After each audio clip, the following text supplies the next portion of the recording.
twongeye kubasuhuza abakunzi ba Bright TV Rwanda. Uyu munsi twabazaniye urutonde rw'ibihugu 10 bya mbere muri Afurika bifite abakobwa beza kurusha ibindi.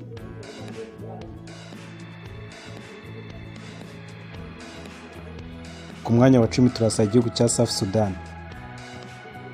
South Sudan ni igihugu giherereye muri Afurika y'Iburasirazuba. Ni igihugu gifite abakobwa beza cyane, bakunze kuba ibikara, abakobwa barebare. Abakobwa bafite n'umuco.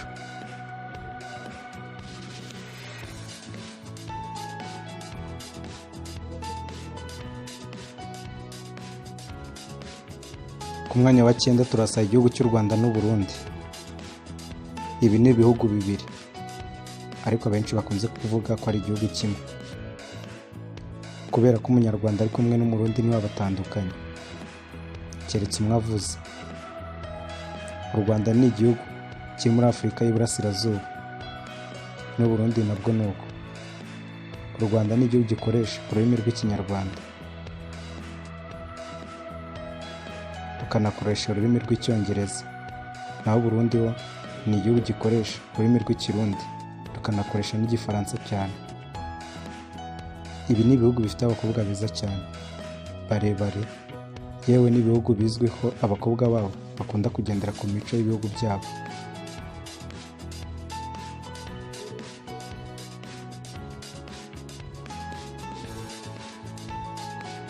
Ku mwanya wa 8 turasanga igihugu cya Maroc.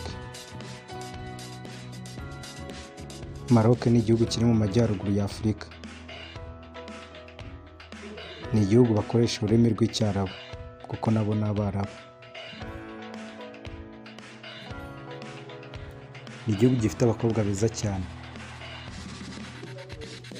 barebare, bazwiho kugira urukundo cyane, yewe bita no ku bagabo babo.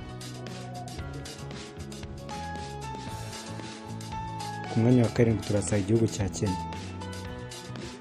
Kenya ni igihugu kiri mu burasirazuba bwa Afurika. Igihugu gikoresha ururimi rw'Icyongereza cyane. Kenya nacyo ni igihugu gifite abakobwa beza cyane, barebare b'inzobe. Abakobwa bazwiho kugira ikinyabupfura cyane no kubaha abagabo babo, kandi ni igihugu kiri mu bihugu bya mbere muri Afurika bifite abakobwa beza bazi kwifotoza kurusha ibindi.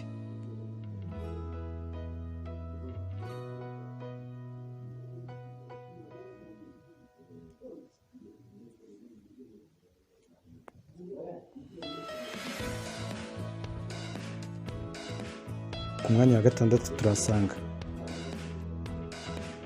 igihugu cya Egypt cyangwa se Misiri. Iki ni igihugu gituye mu majyaruguru ya Afurika. Ni igihugu gikoresha ururimi rw'Icyarabu n'Icyongereza, kuko nabo ni Abarabu. Ni igihugu gifite abakobwa beza cyane, barebare, bafite uruhu rujya kumera nk'urw'abazungu.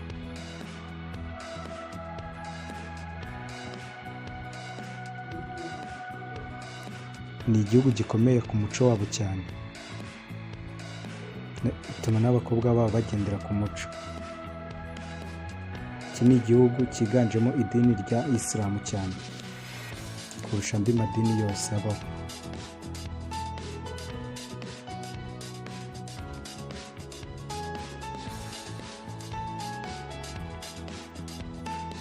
Ku mwanya wa 5 turasanga igihugu cya Ghana.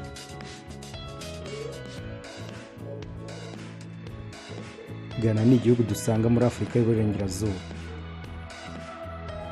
Igihugu gifite abakobwa b'ibikara cyane, abakobwa bazi guseka neza, bafite urukundo n'urugwiro.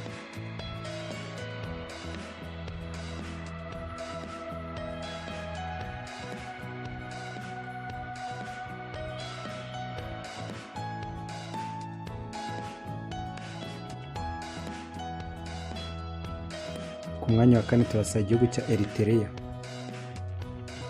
Eritrea ni igihugu dusanga muri Afurika y'Iburasirazuba, ituranye na Somalia, Ethiopia na Egypt. Ni igihugu gifite abakobwa beza cyane ku buryo butangaje. Igihugu gifite abakobwa barebare b'inzobe, abakobwa bafite urukundo bazi no kwita ku bakunzi babo cyane.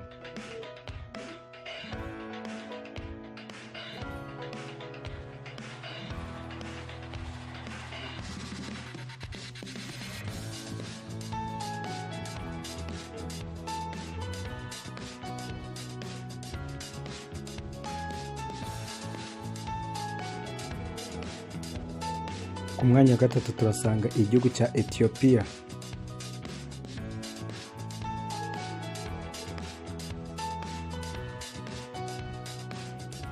Kuvuga ko Ethiopia ari igihugu gifite abakobwa beza si bwo bwa mbere byumvishe mu matwi yawe. Iki ni igihugu gifite abakobwa beza cyane ku buryo butangaje. Yewe iki ni igihugu abenshi bizera ko no muri Bibiliya bakivugamo kugira abakobwa beza. Iki ni igihugu usanga mu burasirazuba bwa Afurika, gituranye n'igihugu cya Somalia na Egypt na Eritrea. Ni igihugu gifite abakobwa beza cyane barebare b'inzobe, abakobwa baziho guseka neza cyane, abakobwa bazi kwifotoza, abakobwa bagira n'urukundo cyane.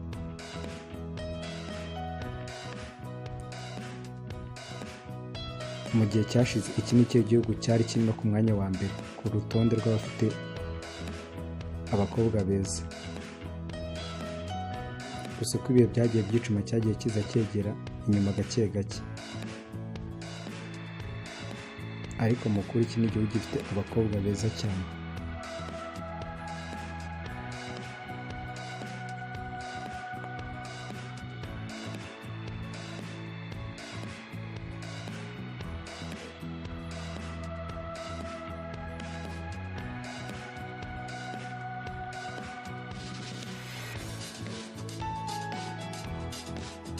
Ku mwanya wa kabiri turasanga igihugu cya Djibouti. Djibouti ni igihugu dusanga muri Afurika y'Iburasirazuba. Iki ni igihugu gituranye na Somalia, Ethiopia na Eritrea. Ibi bihugu uko bituranye bifite abakobwa beza cyane ku buryo butangaje. Ibi ni ibihugu ushobora kubona abakobwa ukagira ngo bose ni igihugu kimwe. Djibouti ni igihugu gifite abakobwa beza cyane barebare, beza, baseka neza, bafite urukundo, yewe banateye neza.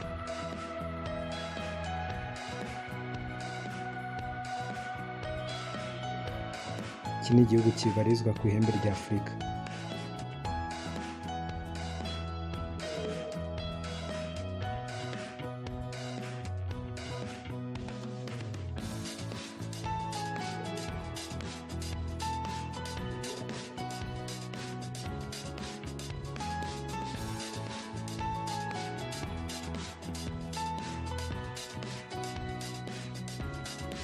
Mumfashe duha amashyi igihugu dusanga ku mwanya wa mbere. Igihugu kije ku mwanya wa mbere ni igihugu cya Somalia. Somalia ni igihugu dusanga muri Afurika y'Iburasirazuba. Nabivuze kenshi cyane ko ari igihugu gituranye na Ethiopia, Eritrea na Egypt.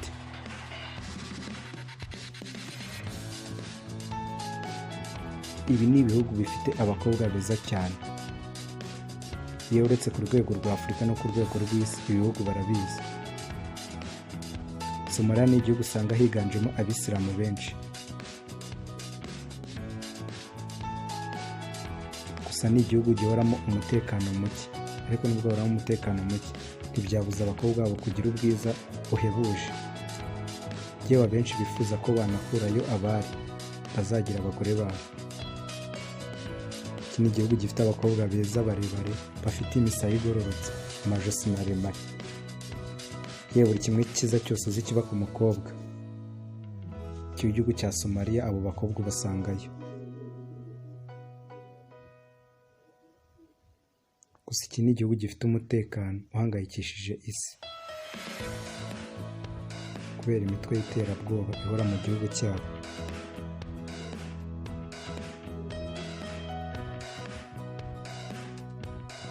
bakunzi ba Bright TV Rwanda, iki nicyo cyegeranyo twari tubafitiye.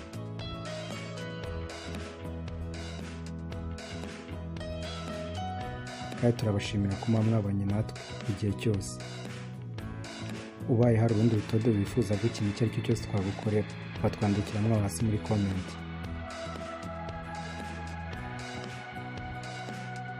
Kandi byaba byiza tubonye ko ubonye runo rutonde rwacu. Ese hari aho twibeshye? Gusa tubibutsa ko uru rutonde ntabwo ari urwo twihimbiye, ahubwo twasomye ku binyamakuru byinshi bigiye bitandukanye. Kandi ubonye hari ifoto y'umuntu uzi twaba twakoreshejemo, wihangane. Mbibutse ntimwibagire gukandira iryo jambo subscribe riri iruhande rw'iburyo, mukandire n'ako kantu k'inzogera kugira ngo mujye mubasha gukomeza mubona amakuru yacu agezweho. Ciao ciao.